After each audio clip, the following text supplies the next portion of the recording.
ಎಣ್ಗಾಯಿ ಬದನೆಕಾಯಿ ಮಾಡೋಕ್ಕೆ ಬದನೆಕಾಯಿನ ನಾನು 4 ಹೋಳು ಕಟ್ ಮಾಡ್ತಾಯಿದ್ದೀನಿ. ನೋಡ್ಕೋಬೇಕು, ಒಳಗಡೆ ಹುಳ ಇರುತ್ತೆ, ನೋಡ್ಕೊಂಡು ಕಟ್ ಮಾಡಬೇಕು. ಆದಷ್ಟು ಸಣ್ಣ ಬದನೆಕಾಯಿ ತೊಗೋಬೇಕು, ಎಳೆದಾಗಿರುತ್ತೆ. ದಪ್ಪ ಇದ್ದಾವೆ ಆದರೂ ಪರವಾಗಿಲ್ಲ, ಎಳೆದಾಗೆ ಇದ್ದಾವೆ.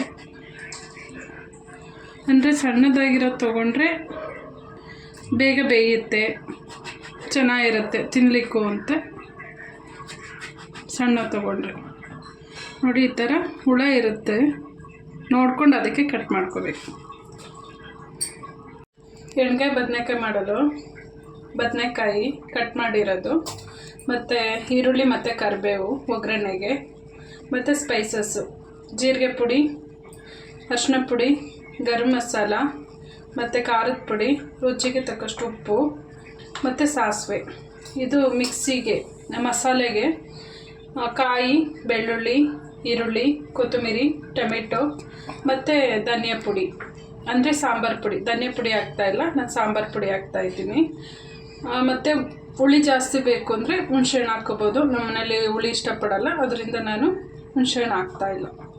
ಈಗ ಎಣ್ಣೆ ಕಾದಿದೆ, ನಾನೀಗ ಬದನೆಕಾಯಿ ಹಾಕ್ತಾಯಿದ್ದೀನಿ. ಫಸ್ಟು ಬದನೆಕಾಯಿ ಹಾಕಬೇಕು.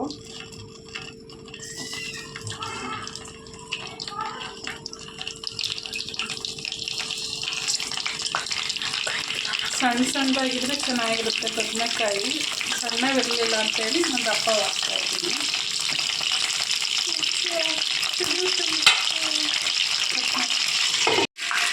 ಇದಕ್ಕೀಗ ಕರಿಬೇವು ಮತ್ತು ಈರುಳ್ಳಿ ಹಾಕ್ತಾಯಿದ್ದೀನಿ ನಾನು.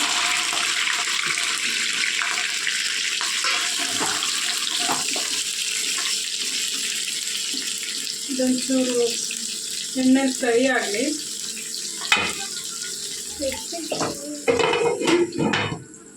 ಇದಕ್ಕೆ ನಾನು ಮಿಕ್ಸಿ ಮಾಡ್ಕೊಳ್ಳೋಕ್ಕೆ ಎಲ್ಲನೂ ಹಾಕ್ಕೊತಾ ಇದ್ದೀನಿ. ಕೊತ್ತಂಬರಿ, ಈರುಳ್ಳಿ, ಮತ್ತು ಕಾಯಿ ಮತ್ತು ಬೆಳ್ಳುಳ್ಳಿ,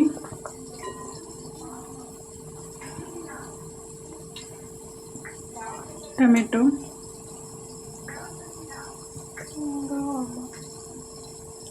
ಮತ್ತು ಶುಂಠಿ ಮತ್ತು ಸಾಂಬಾರು ಪುಡಿ. ಈಗ ಇದು ಫ್ರೈ ಆಗ್ತಾ ಇದೆ. ಇದಕ್ಕೆ ನಾವು ಸ್ಪೈಸಸ್ ಹಾಕೋಣ.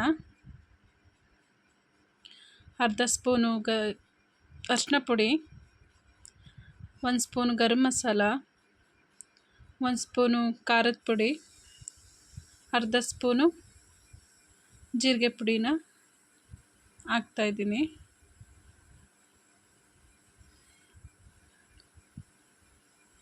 ಇದಕ್ಕೆ ನಾನು ರುಚಿಗೆ ತಕ್ಕಷ್ಟು ಉಪ್ಪು ಹಾಕ್ತಾಯಿದ್ದೀನಿ. ಈಗ ಇದನ್ನೆಲ್ಲ ಇದನ್ನು ಕಲಿಸ್ಕೊಳ್ಳೋಣ, ಸ್ಪೈಸಸ್ ಎಲ್ಲ ಕಲಿಸ್ಕೊಳ್ಳೋಣ. ಮಾಡಾದಮೇಲೆ ಒಂದು 2 ಮಿನಿಟ್ಸ್ ಇದು ಫ್ರೈ ಆಗಕ್ಕೆ ಬಿಟ್ಬಿಟ್ಟು ಆಮೇಲೆ ಮಸಾಲೆ ಹಾಕೋಣ.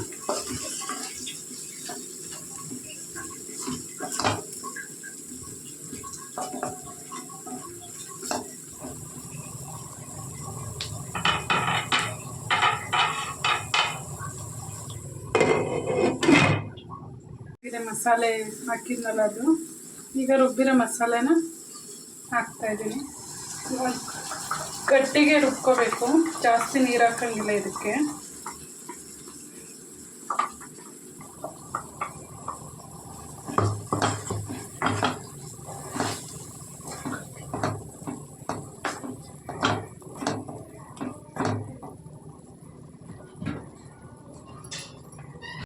ಮೀಡಿಯಮ್ ಊರಲ್ಲೇ ಬೇಯ್ತಾ ಇದೆ. ಇದಕ್ಕೊಂದು ಸ್ವಲ್ಪ ನಾನು ನೀರು ಆ್ಯಡ್ ಮಾಡ್ಕೊತೀನಿ. ಅದು ರುಬ್ಬಿದ್ವಲ್ಲ, ಅದ್ರದ್ದು ಸ್ವಲ್ಪ ಇರುತ್ತಲ್ಲ, ನೀರು ಹಾಕೋತಾ ಇದ್ದೀನಿ. ನಿಮ್ಗೆ ಎಷ್ಟು ಬೇಕು ನೋಡಿ ಹಾಕ್ಕೊಳ್ಳಿ.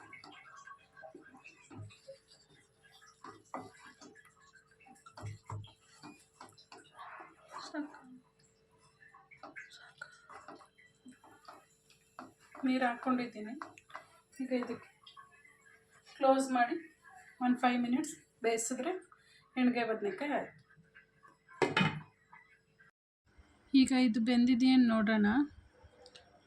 ಇದನ್ನು ನಾವು ಚಪಾತಿಗೆ, ರೈಸ್ಗೆ, ದೋಸೆಗೂ ಕೂಡ ಚೆನ್ನಾಗಿರುತ್ತೆ ತಿನ್ನಲಿಕ್ಕೆ.